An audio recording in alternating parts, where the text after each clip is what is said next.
Hello everyone, welcome to Biologism Academy. Students, CBSE ने अपना sample paper जो होता है बोर्ड के लिए अपलोड कर दिया है, बता दिया है कि किस तरीके के क्वेश्चन वो देने वाले हैं, कितने लॉन्ग आने वाले हैं, कितने शॉर्ट आने वाले हैं, क्या एमसीक्यू आएंगे, क्या नहीं आएंगे, क्या असर्शन रीज़न आएंगे। तो हाँ स्टूडेंट्स, उन्होंने सारी बातें क्लियर कर दी हैं। आने वाले टाइम में मार्च में या अप्रैल में जब भी बायोलॉजी का पेपर होगा तो आपके सामने उसका पैटर्न उन्होंने दे दिया है। क्या पेपर का लेवल सेट किया है, कितने क्वेश्चंस हैं, क्या क्या उसमें पूछ डाला है उन्होंने, कितने लेवल पे पूछा है, वो सारा कुछ जानेंगे आज हम लोग इस वीडियो में। तो चलिए अपना वीडियो शुरू करते हैं। अपना sample question paper 2022-23 class 12th biology, marks 70, time 3 hours. बिना टाइम वेस्ट किए हुए हम लोग आगे बढ़ते हैं। देखिए, जर्नल इंस्ट्रक्शंस दिए हैं कुछ इन्होंने, और यही इंपॉर्टेंट है हमारे लिए आने वाले टाइम के बोर्ड के पेपर के लिए। All the questions are compulsory. The question paper है 5 सेक्शंस, 33 क्वेश्चंस हैं उसमें, सारे क्वेश्चंस कंपलसरी हैं। सेक्शन ए जो है 16 क्वेश्चंस हैं उसमें और 1 मार्क ईच है। ठीक है, हर क्वेश्चन जो है वो आपका 1 मार्क, 1 नंबर का है। सेक्शन बी में आपके पास में 5 क्वेश्चंस हैं जो कि 2 नंबर के हैं। सेक्शन सी में आपके पास में 7 क्वेश्चंस हैं जो कि 3 मार्क्स के हैं, एक एक क्वेश्चंस। सेक्शन डी आपके पास में है जिसमें केस बेस्ड क्वेश्चन है, वो भी 4 मार्क्स ईच हैं। ठीक है, section E has 3 questions of 5 marks each.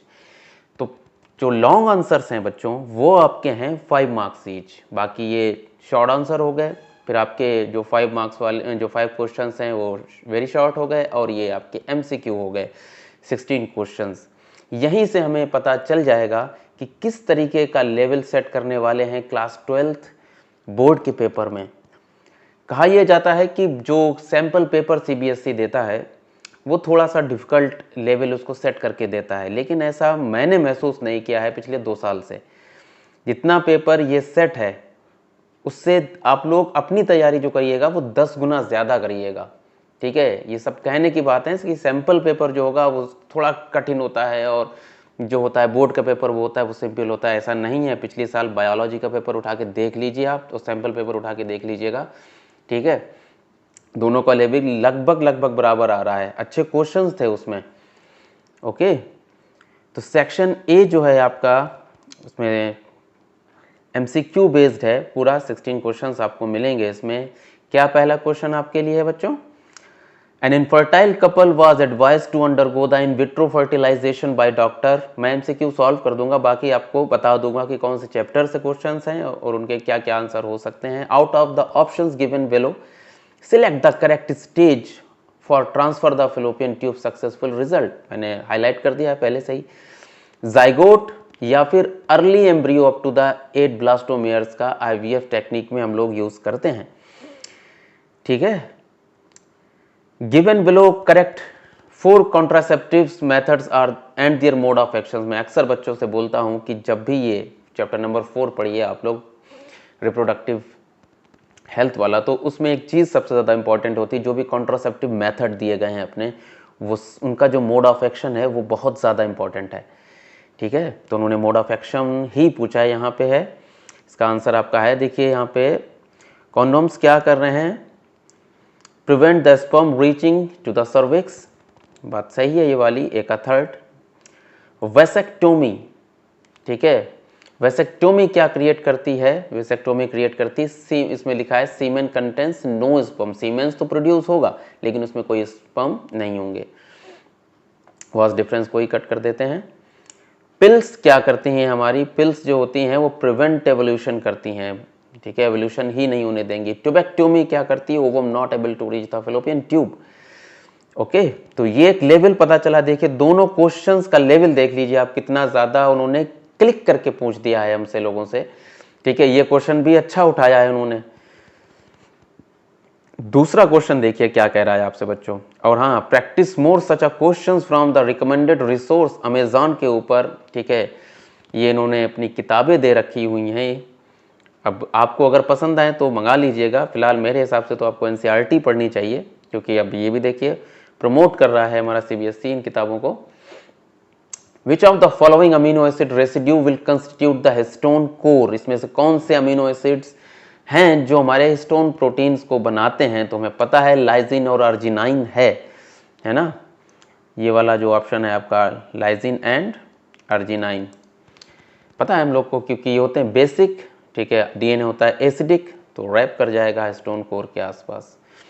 Evolutionary convergence is development of, क्या करता है, common set of functions create कर देता है ग्रुप में, बट ऑफ डिफरेंट एंसेस्ट्री के, ठीक है।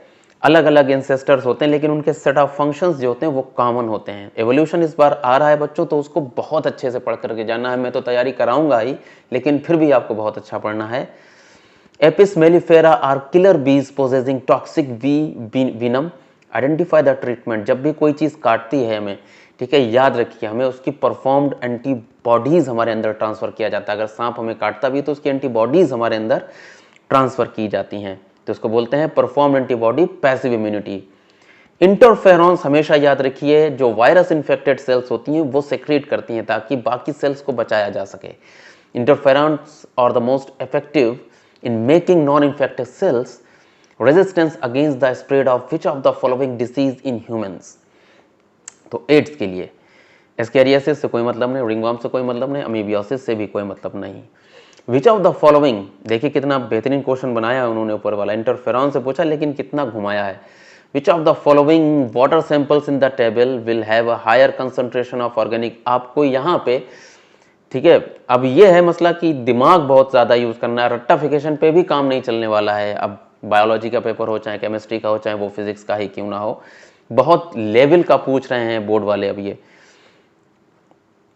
तो वाटर सैंपल, अब सिंपल का जिसका ये कॉन्सेप्ट क्लियर होगा और जिसने एनसीईआरटी से पढ़ रखा होगा उसको पता होगा कि लेवल ऑफ पॉल्यूशन अगर ज्यादा है, ठीक है, तो बीओडी भी ज्यादा हो जाती है। बल्कि बीओडी ये बताती है कि जितनी ज्यादा बायोलॉजिकल ऑक्सीजन डिमांड होगी हमारी, उतना ज्यादा वाटर जो होगा उतना ही ज्यादा वो पोल्यूट होगा। तो high and high.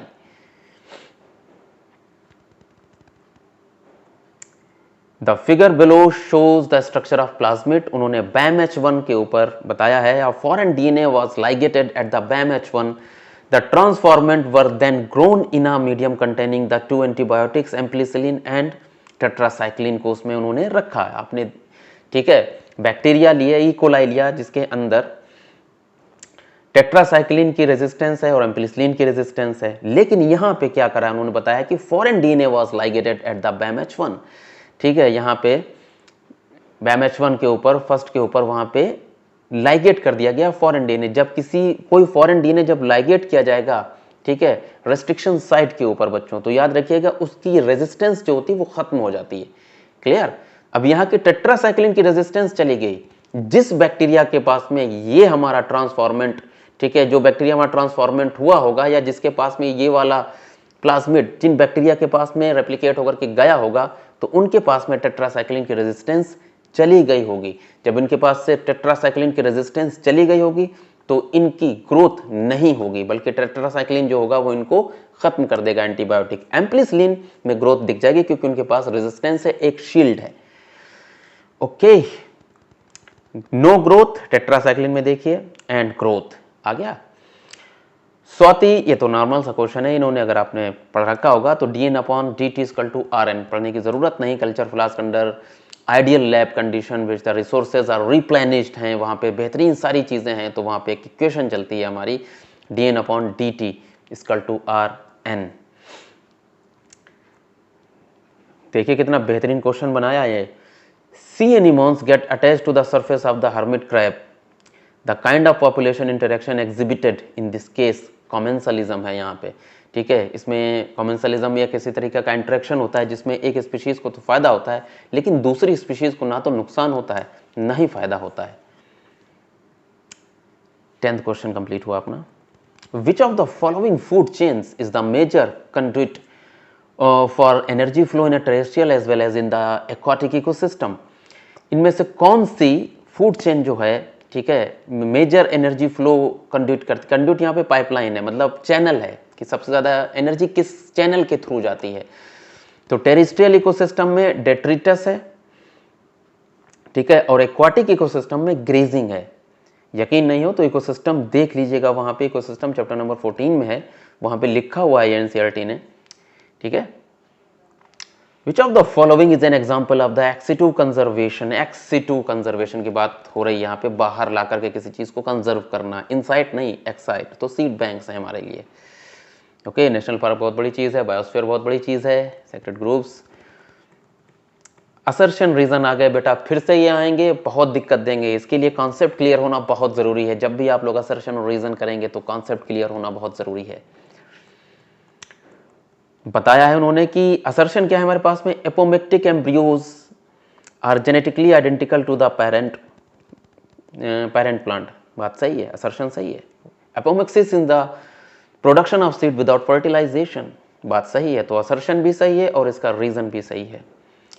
White eyed yellow body drosophila melanogaster, Hunt Morgan के का जो पूरा एक्सपेरिमेंट है वहां से पूछा है इन्होंने। were hybridized with the red-eyed brown-bodied males. F1 progeny was intercrossed with the and the F2 ratio was deviated from 9:3:3:1.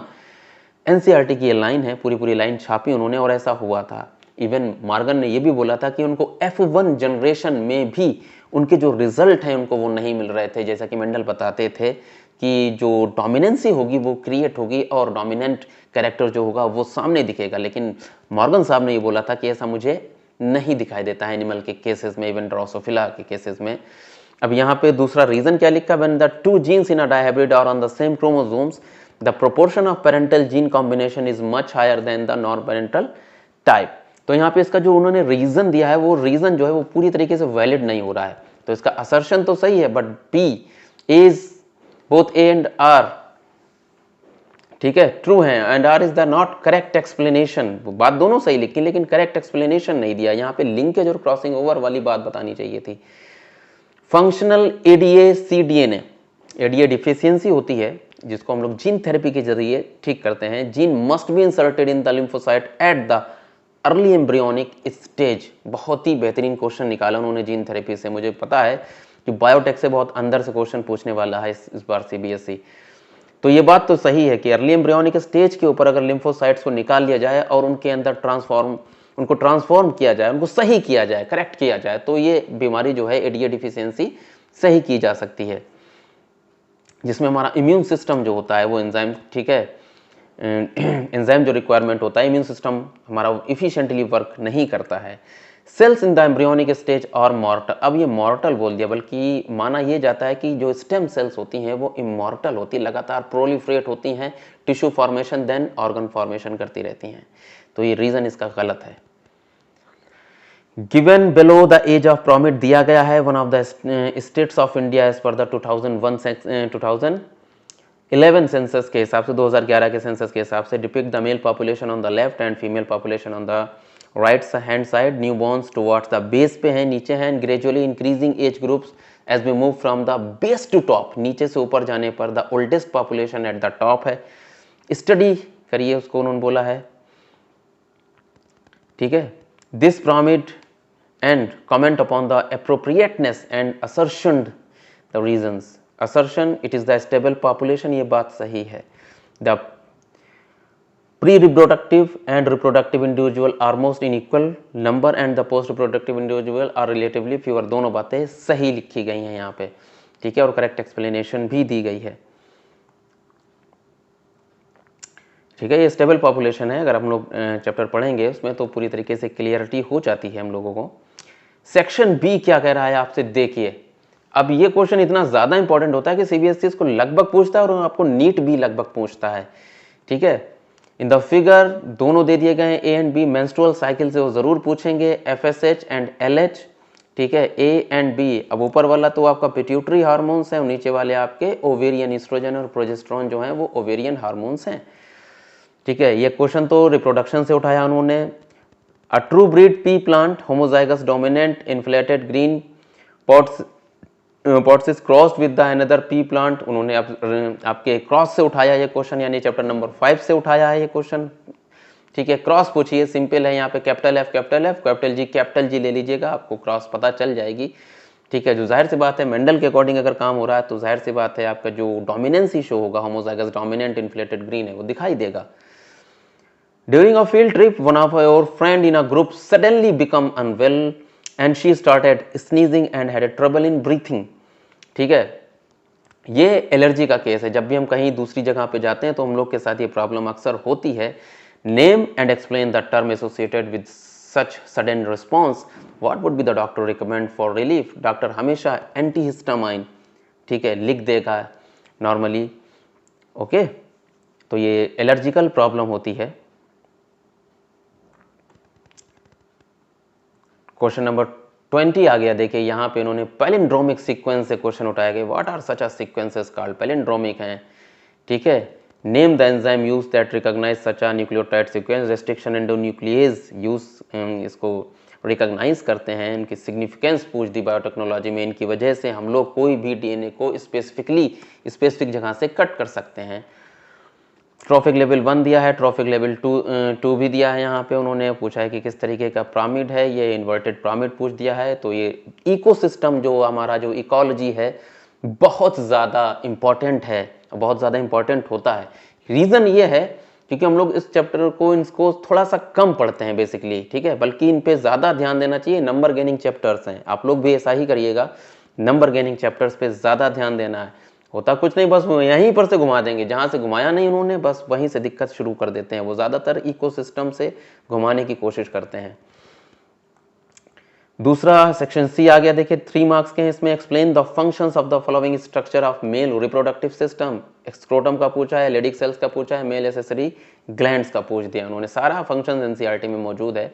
State the agent which help in pollinating the following plants, explain the adaptation in these plants to ensure the pollinations. Corn में पूछ दिया है, water हाइजिंथ में पूछ दिया है और Vallisneria में पूछ दिया है। इन सब में सबका ही आंसर दिया गया है। Pollination one of the most important topic. आप लोग ये कहेंगे कि सर हर एक टॉपिक इंपॉर्टेंट ही बता रहे हैं। वो बेटा इसलिए बताता हूं मैं क्योंकि किसी भी टॉपिक का कोई भरोसा नहीं होता है, ठीक है। The things which is not important is much more important for you. हमेशा याद रखिएगा मेरी ये बात, जो चीज़ आपके लिए बिल्कुल भी इंपॉर्टेंट नहीं है वही ना कभी आपके लिए इंपॉर्टेंट हो जाएगी। और जहाँ वो इंपॉर्टेंट हुई तो सबकी अपनी एक वैल्यू है। हो सकता है आपने ना पढ़ के गए हो, आपने पढ़ा हो, ठीक है, कम पढ़ा हो, लेकिन आपको लगा हो ये चीज़ इंपॉर्टेंट नहीं है, ठीक है, ये किसी ने बताया नहीं इंपॉर्टेंट है, तो हो सकता ना हो। किसी की बातों में नहीं आना है, बल्कि एनसीईआरटी को पकड़े रहना है और उसको याद भी करना है। पोलैरिटी पूछ दी है उन्होंने x to x डैश से in the diagram below the mention and how many mores of amino acid are expected to be added to this polypeptide chain. उन्होंने पूछा कि कितने अमीनो एसिड्स ऐड हो सकते हैं या ऐड हो जाएंगे। किसका पूछा है, x और b। तो यह जाहिर सी बात है मैसेंजर आरएनए है आपका। Messenger RNA 5 prime to 3 prime ही होगा। Mention the codon and anticodon of alanine का पूछ दिया उन्होंने कि एलेनिन के लिए कोडान और एंटी कोडान पूछा उन्होंने। तो टी जहाँ पे दिख रहा है आपको बेटा ये वाला TRNA ये लिखा है, तो इसके एंटी कोडान लिखना है आपको। जी का C हो जाएगा, C का यहाँ पे G हो जाएगा, A का U हो जाएगा। तो ये आपका बन जाएगा सिंपली। हार्डी वेनबर्ग एक्सप्रेशन आ गया। देखा इकोसिस्टम के क्वेश्चंस आपको ज़्यादा दिख रहे हैं ना, इकोलॉजी से पूरा आ गया। ड्राइव पूरा पूछ दिया। List 2 factor that can disturb the genetic equilibrium, जो उनको एक इक्विलिब्रियम दी है, पूरा कॉन्सेप्ट है, जो बड़ा कॉन्सेप्ट है, ठीक है, उसको कौन कौन जो होगा उसको डिस्टर्ब कर देता है।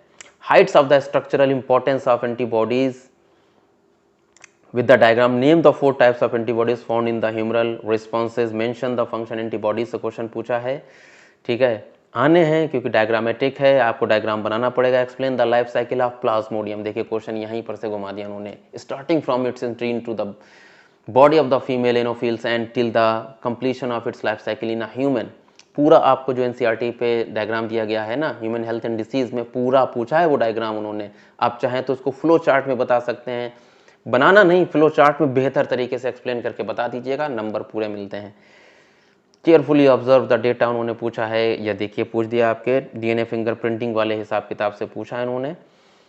ठीक है। अब यहाँ पे उन्होंने गलती कर दी बेटा, ऊपर लिख दिया है देखिए पॉजिटिव एंड और नीचे निगेटिव एंड, और डीएनए जो होता है वो आपका निगेटिवली चार्ज होता है, तो डीएनए कभी भी निगेटिव से निगेटिव की तरफ नहीं जाएगा, नीचे पॉजिटिव करना है, इसको जस्ट फ्लिप कर देना है। ठीक है। What result will be obtained on standing with the ethidium bromide, कोई भी रिजल्ट यहाँ पे नहीं मिलेंगे। वेब सेटअप वॉज मॉडिफाइड, जब किया गया है with 250 base pairs was obtained at the x के ऊपर, उन्होंने मिले थे एक्स के ऊपर, उन्होंने बताया कि हमें मिले हैं 250 बेस पेयर्स। ठीक है, ये बना ये वाला हिस्सा। What changes were made to the previous design, उन्होंने पूछा है कि जाहिर सी बात है आपको जो सेटअप है उसको नीचे पॉजिटिव कर देना, ऊपर निगेटिव कर देना है। Why did the band appear at the position x, क्योंकि जो सबसे ज़्यादा हल्का होगा, ठीक है, सबसे ज़्यादा लाइट बेस पेयर्स होंगे वो सबसे ज़्यादा तेज़ी से भागते हैं, भारी वाले पीछे रह जाते हैं। There is a loss of biodiversity in ecosystem, ये क्वेश्चन आना ही आना है, इस बार फिर से आएगा, मैं श्योर हूँ। ठीक है। Construction project in that area, what would be the impact of the ecosystem, state any three, तीन चीज़ों को उन्होंने बताना है। List the any three major cause of the loss of biodiversity, habitat loss होता है। ठीक है, बहुत सारी चीज़ें उसमें दी गई हैं। सब नंबर 1 पे अगर पूछा जाए कि सबसे ज़्यादा क्या है, तो हैबिटेट लॉस की चीज़, किसी का घर ही उजाड़ दोगे तो वो चीज़ कहाँ रहेगी, उसका बायोडाइवर्सिटी खत्म। अब सेक्शन डी आ गया, देखिए इन्होंने पूछा है आपके कहाँ से, आपसे पूछ दिया है आपके पेडिग्री एनालिसिस से। एक डिसऑर्डर जरूर श्योरली आना है, चाहे कोई भी आए, वो चाहे मेंडेलियन है चाहे वो क्रोमोसोमल है, आएगा जरूर, मेरी ये गारंटी है। तो उन्होंने पूरा पूछा कि पूरा डेटा दिया है, आपको डीपली स्टडी करना है और उसको बताना है कि क्या क्या कंसिक्वेंसेस हुए हैं इसमें। ये बार बार नीचे उनकी लाइन, हर पेज के ऊपर उन्होंने प्रमोशन करके रखा हुआ है अमेज़ॉन का। ठीक है, कि किताबें खरीद लो, ई कार्ट, एडू कार्ट नाम है आई थिंक सो, अगर मैं गलत नहीं हूँ। गिव द जीनोटाइप फिनोटाइप पूछ, देखो मैं बच्चों से अक्सर कहता हूँ कि वो जीनोटाइप फिनोटाइप पूछ देते हैं, देख ठीक है, वो जीनोटाइप फिनोटाइप पूछेंगे वो दिक्कत कर देंगे, तो आपको जीनोटाइप फिनोटाइप निकालना आना चाहिए। ठीक है, मैं सिखा भी दूंगा, परेशान मत होना, जेनेटिक्स आपके फिंगर टिप्स के ऊपर होगी इंशाल्लाह। स्मोकिंग सिगरेट आ गई भाई, क्या बताया कि concentration of nicotine in a blood mg/cm³ इतना बढ़ जाता है जब स्मोक करते हैं, कितने मिनट तक, ये टाइम दिया गया है, और ये ब्लड में तो 8 से 10, कहाँ पे सबसे पीक कहाँ पे पहुंचा, ये पहुंचा जा करके, तो ये पहुंचा 10 मिनट के बाद में। ठीक है, with reference to the above graph पूरा कंसंट्रेशन पूछा है कि कब कब घट रहा है, कब कब बढ़ रहा है। ठीक है, पूरे फिर पूछा कि हाउ द स्मोकिंग इफेक्ट और लंग्स। ठीक है, एम्फाइसेमा नाम की एक बीमारी हो जाती है, कैंसर भी होता है, देखो लिखा है उन्होंने। Trace the event from copulation to zygote formation in a human female. अब ये क्वेश्चन को समझिए, देखिए कितनी कलाकारी से पूछा है। Trace the event from copulation, यानी पूरा रिप्रोडक्शन पूछ दिया है, जाइगोट फॉर्मेशन तक पहुंच दिया है, तो आपको पूरा सिलसिले से बताना पड़ जाएगा इसको अब। ठीक है, 5 मार्क्स में। Trace the development of megaspore mother cell, हालांकि मोस्टली ये होता था, ये होता भी है कि अगर एक अगर पहला क्वेश्चन रिप्रोडक्शन से है तो दूसरा उसका जो क्वेश्चन होता है, जरूरी नहीं लेकिन मोस्टली ऐसा होता है कि दूसरा क्वेश्चन है वो हमेशा किससे होता है, उसी चैप्टर से ही होगा, लेकिन यहाँ पे इन्होंने चेंज कर दिया। Megaspore MMC, formation of the mature embryo sac पूछ लिया है फ्लावरिंग प्लांट का। ठीक है, वो पूरा जो डायग्राम बनाया है 7 सेल डेट न्यूक्लियट वाला। Observe the segment of messenger RNA in the given below, ये देखिए एक्सॉन इंट्रॉन्स और 5' to 3' पूछ दिया। Explain the illustrate the steps involve in the fully processed HNRNA। ठीक है, the gene encoding RNA polymerase first and third have been affected by the mutation in a cell, explain its impact on the synthesis of polypeptide, stating reasons बताते हुए बताइए कि आप, अरे polymerase अगर गड़बड़ कर जाएगा तो क्या होगा, थर्ड क्या हो, अगर गड़बड़ कर गया तो क्या होगा। ठीक है, अलग अलग रीजंस हैं, इनके अलग अलग चीज़ें हैं। अच्छा क्वेश्चन, बहुत ही ज़्यादा अंदर घुस के पूछा है उन्होंने। Study the schematic representation gene, देखिए जब कोई भी आरएनए में इसमें से गड़बड़ी हो जाएगी, चाहे वो कोई आरएनए पॉलीमरेज हो, तो जाहिर सी बात है हमारी ट्रांसक्रिप्शन और ट्रांसलेशन प्रोसेस दोनों रुक जाएंगे। कहीं ना कहीं कोई ना कोई किसी ना किसी आरएनए के फॉर्मेशन में इन्वॉल्व है, कोई ट्रांसफर आरएनए बना रहा है तो कोई एसएनआरएनए बना रहा है, आरएनए पॉलीमरेज थर्ड जो एसएनआरएनए बना रहा है, अगर ट्रांसफर आरएनए बना रहा है, आरएनए सेकंड जो होता है, आरएनए पॉलीमरेज सेकंड जो होता है वो हमारा मैसेंजर आरएनए बनाता है, लेकिन वो तो गड़बड़ नहीं हुआ, लेकिन फर्स्ट एंड थर्ड गड़बड़ हो गए इसमें से। राइबोसोमल आरएनए नहीं बन पाएगा, ट्रांसफर आरएनए नहीं बन पाएगा, एसएनआरएनए नहीं बन पाएगा, तो रेस्ट प्रोसेस आपकी कैरी फॉरवर्ड नहीं होगी। लाइक ओब्राहन पूछ दिया, सोचना ही नहीं है इसमें, बहुत ही सिंपल होता है ये। इनहिबिटर और सब दुनिया भर का पूछा है उन्होंने। Abnormal due to the unknown reasons, explain the impact of the lactose metabolism, stating the reason the protein produce in the I gene has become abnormal due to the unknown reason, explain its impact on lactose. जाहिर सी बात है वो गड़बड़ कर देगा। If the nutrient medium for the bacteria contains the only galactose, अगर उसके पास में विल ओपेरॉन एक्सप्रेस, क्या ओपेरॉन एक्सप्रेस होगा? अगर लैक्टोज होगा तभी होगा, गैलेक्टोज होगा तो एक्सप्रेस वो नहीं होगा। Oil spill is the major environmental issue, ये आपके चैप्टर नंबर 16 से है। अच्छा खासा क्वेश्चन बनाया है उन्होंने, बेहतरीन सा।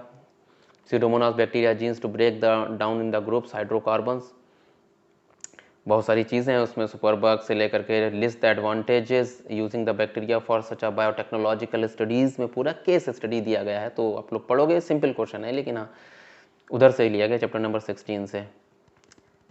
Insect in the lepidopterans group lay eggs and maize crops, the larvae on hatching the feed on a maize leaf and tender cob. In order to arrest spread 3 such a lepidopterans pest, bt maize were introduced in the experimental field में study carry out the which of the following। ऐसे ही question बनाते हैं उल्टे सीधे, जिनका कोई सिर पैर सही से पता नहीं चल पाएगा। एक बार अगर पढ़ेंगे आप लोग तो बहुत दिमाग खराब हो जाएगा। इसीलिए दिमाग खराब ना हो तो प्रैक्टिस तो होनी चाहिए, और प्रैक्टिस हम करवा भी देंगे। और एनसीईआरटी पढ़ के जाएंगे तो कोई दिक्कत नहीं होने वाली है। यही घुमाव फिराव करेंगे पेपर में बच्चों, परेशान मत होना, वो रहेंगे टॉपिक के ऊपर, वो तुम्हें इधर उधर घुमाएंगे, लेकिन तुम लोग एनसीईआरटी पकड़े रहिएगा, ठीक है।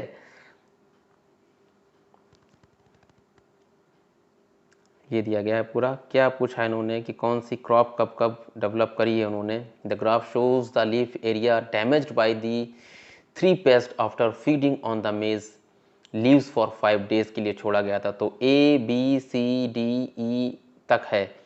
ए स्पीशीज़ ये जो लाइट ग्रे है आपकी, ठीक है, उसने कितना डैमेज किया है, एरिया दे दिया। सबसे ज़्यादा अगर डैमेज हुआ है तो सी वाला डैमेज हुआ है, करीब करीब 45 mm² तक चला गया है, ठीक है। और ये सबसे ज़्यादा डेंजरस स्पीशीज़ यही लग रही है मुझे, नीचे वाली तो कम है। insect pH gut was recorded 10 to 8 and 6 respectively for such a species, first, second and third respectively. Evaluate the efficacy of the BT crop on feeding the habits of 3 species stem borer and suggest the 3 species is at least susceptible for the BT cotton के लिए जो बेहतर हो। which species the most susceptible for the BT maize के लिए explain why, क्यों ऐसा हो रहा है। यूजिंग द इंफॉर्मेशन, लंबा क्वेश्चन है, 5 नंबर का है, इसको अच्छे तरीके से बताएंगे, वीडियो बहुत लॉन्ग हो जाएगा। Using the given information suggest why similar effect was not seen in these 3 insect species, क्योंकि आप देख रहे हो कि इसमें वो अपने ही जो इंसेक्टा होगा अलग अलग क्यों नहीं है, क्योंकि किसी ना किसी के पास में वो रेजिस्टेंस होगी उनके लिए। जिनके पास रेजिस्टेंस है वो तो ज़्यादा एरिया वो डैमेज नहीं कर पाएंगे, जिनके पास में रेजिस्टेंस नहीं है वो ज़्यादा एरिया कवर कर लेंगे, बल्कि ख़त्म भी कर देंगे। तो स्पीशीज़ थर्ड वाली ये ज़्यादा डेंजर है यहाँ पे, ठीक है। और कोई क्वेश्चन बच रहा है? और कोई क्वेश्चन नहीं बच रहा। To the all the head schools teachers and student practical material recommended based on the CBSE sample paper February, ये 2022 में बता देंगे हम लोग को पूरा सर्कुलर दे करके, ठीक है। क्लास 10th एडुकार्ट देखिए है। It may be noted that the new pattern question is added by the CBSE in their just uploaded sample paper was incorporated strictly and large quantities within the below recommended educart book उन्होंने दी हुई हैं। यहाँ पे आप लोग चाहें तो मंगा सकते हैं बच्चों, अगर ये CBSE कह रहा है, ठीक है, तो मैं खुद मंगा लूँगा, ठीक है। तो परेशान होने की उसमें ज़रूरत नहीं, जो भी क्वेश्चंस होंगे अपन साथ में वीडियो में पढ़ेंगे। The material is strictly based on the CBSE sample paper and available through the above link publicly on Amazon. Therefore, the school are suggested to share the aforementioned recommendation with all their teachers and students. CBSE ने बताया है कि हम लोग को ये share करना है, तो मैंने आपके सामने शेयर कर दिया भैया CBSE, ताकि गुस्से ना हो जाए, ठीक है भाई। उनका भी धंधा चलता रहना चाहिए। तो ये बच्चों अपना कंप्लीट पेपर हुआ। लगभग आप क्वेश्चंस इतने तो क्राइटेरिया तो पता ही चल गया होगा कि इस लेवल तक वो पहुंचेंगे। यही लेवल होता है जो कि वो सेट करते हैं सीबीएसई आपसे। ठीक है, तो परेशान होने की ज़रूरत नहीं है, अपन सारे क्वेश्चंस लगा डालेंगे।